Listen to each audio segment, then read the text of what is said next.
Good morning everyone. Today we will learn about nitrides. They are compounds of our group 15th family. Nitrides, they are binary compounds of nitrogen with electropositive elements and also the compounds of nitrogen with lesser electronegative elements than nitrogen. So it will usually exclude all the compounds of nitrogen with oxygen, sulfur, chlorine, etc.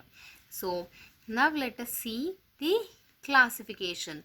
So like we have studied the classification in carbides, we will see the classification of nitrides depending upon the bonding. So based upon the bonding between the nitrogen and the electropositive element, we will see whether they are ionic or covalent or interstitial. So nitrides, they are divided into three types based upon the bonding present in between them. They are ionic, covalent, interstitial. Ionic nitrides, they are usually salt like and they have ionic bond in between them. The metal and the nitrogen, they are connected by an ionic bond, whereas covalent nitrides, the metal, the usually that less electronegative metal and the nitrogen, they are connected by a covalent linkage, whereas interstitial or metallic nitrides, in which the nitrogen is going and occupying the metal lattice. So depending upon the bonding, there are three types of nitrides. Now let us see ionic nitrides in detail. Ionic nitrides, they're like salts. They have N3 minus ion. Usually nitrogen is existing as N3 minus in ionic nitrides. Usually the electropositive elements like group 1 and group 2 elements, they are forming this ionic nitrides. Usually group 1 and group 2 elements form ionic nitrides. They're colorless and they have high melting point. Usually they are colorless with high melting point. So whenever ionic nitrides are hydrolyzed, they give ammonia and metal hydroxides. They give ammonia and metal hydroxides.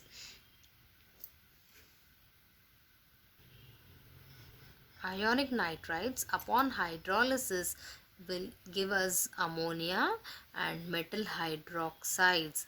So now coming to their preparation, you can directly take the powdered metal and you can treat it with our nitride, nitrogen. It will give us ionic nitride. So metal atom is present in a positive state and our nitride is present in the negative state, and whenever these positive and negative entities are combining, they are giving us ionic nitride. Examples of this ionic nitride are lithium nitride, calcium nitride, etc. Lithium nitride and calcium nitride, the electropositive elements, they are giving us this type of ionic nitrides. Now coming to the second set of nitrides, that is covalent nitrides. So whenever non-metals like boron, carbon, silicon, phosphorus, which are having lesser electronegativity than, they're having lesser electronegativity than nitrogen. So they are combining with the nitrogen to give us covalent nitride. So non-metals are usually combining with nitrogen to give us covalent nitride. Now let us see the formation of covalent nitrides and the examples of different covalent nitrides. For example, if you take Bn, that is boron nitride. Boron nitride, it can be prepared in two ways. The first method is directly take the boron element and treat it with nitrogen. So what you will get when boron and nitrogen are heated together, you will get boron nitride. One more set of preparing this boron nitride is you take boric oxide, that is B2O3, and you treat it with carbon and nitrogen at a temperature of 1300 to 1500 degrees centigrade, and you heat all of these three, you will get boron nitride along with carbon monoxide as the byproduct. Boron nitrides, they are extremely stable, ma. So boron nitride, whenever it is treated at high temperature of 2045 degrees centigrade, it is decomposing. What is decomposing? That means boron nitride will break. So on prolonged boiling with water, boron nitride will give ammonia gas. It will evolve out ammonia gas. Boron nitride, it is oxidized at high temperature of 800 degrees centigrade to give us this boric oxide. Now the last one is boron nitride undergoes quick hydrolysis with fused NaOH. So these are the properties. It is extremely stable, but whenever you are heating it to a high temperature of 2045 degrees centigrade, it decomposes. That is, boron nitride breaks. Boron nitride, upon prolonged boiling with water, prolonged exposure to water, will give us ammonia gas. Upon oxidization at 800 degrees centigrade, it will give you boric oxide. Then upon rapid hydrolysis with fused NaOH, it will give, it will hydrolyze rapidly with fused NaOH. It has graphitic structure. Boron nitride has graphitic structure. That means it is a loose sheets, loose layers are arranged. So it is a layered structure. It is composed of hexagonal sheets. If you know the structure of graphite, they are hexagonal carbon rings. They are attached in the form of sheets.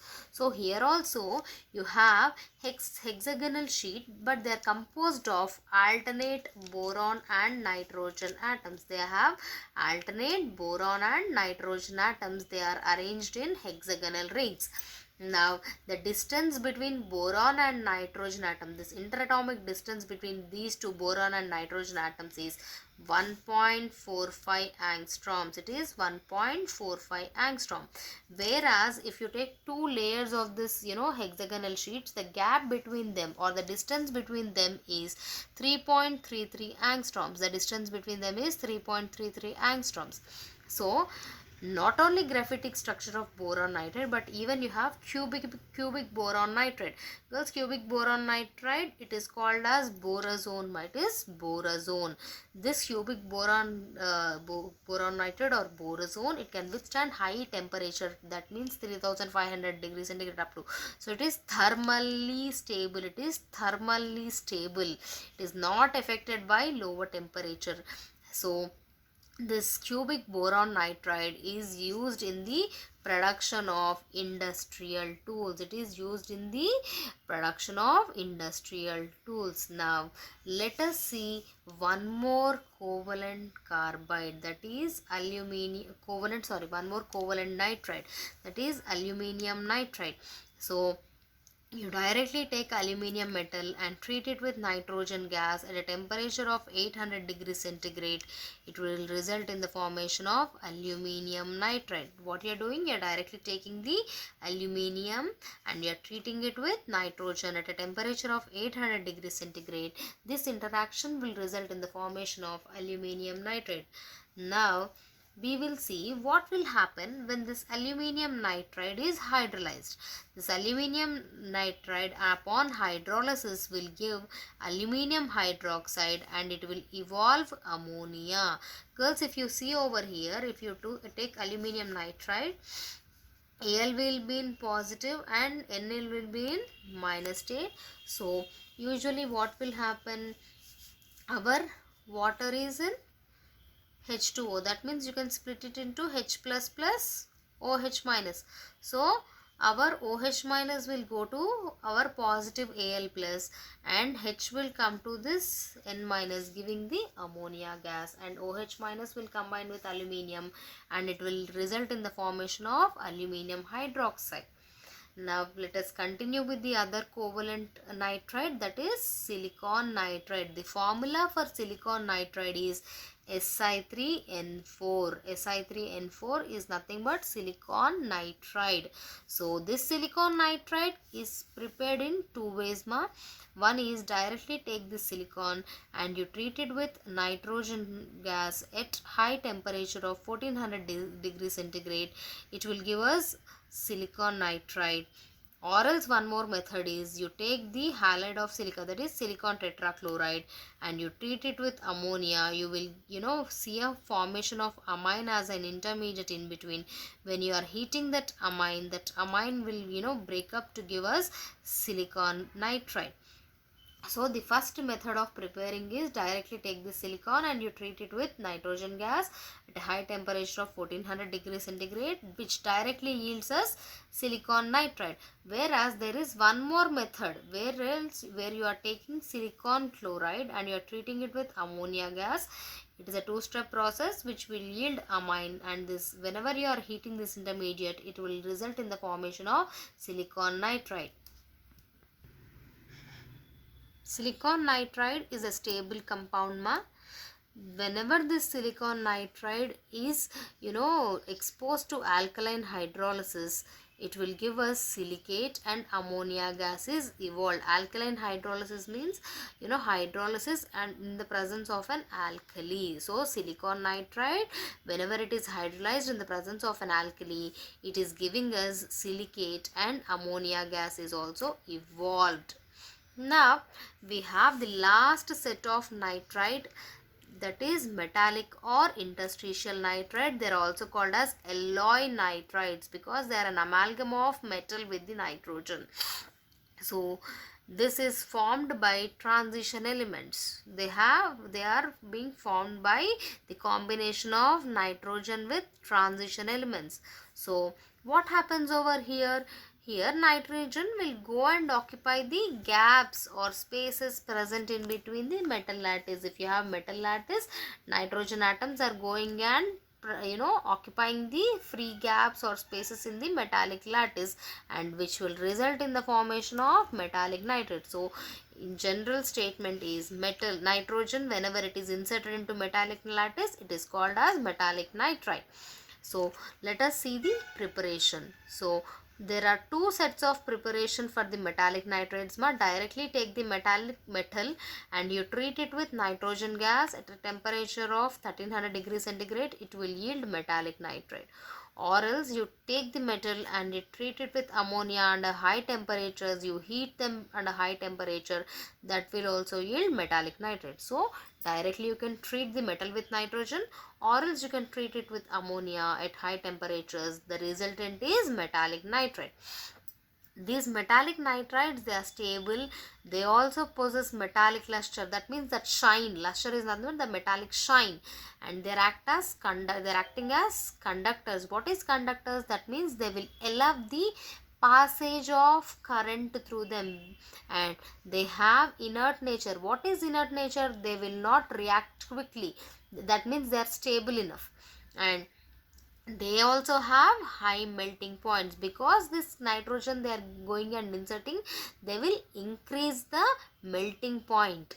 And examples are vanadium nitride, tungsten nitride, titanium nitride. All these, they are the examples. Girls, here we have to study one point about fulminating metals. So metallic nitrides of mercury, silver and gold are called as fulminating metals. Metallic nitrides of mercury, silver and gold are called as fulminating metals. That is, how can you prepare them? Whenever the oxides of silver, gold, mercury are treated with ammonia, they will result in the formation of fulminating metals. This is about nitride, girls. We will continue with the other sessions in the coming classes.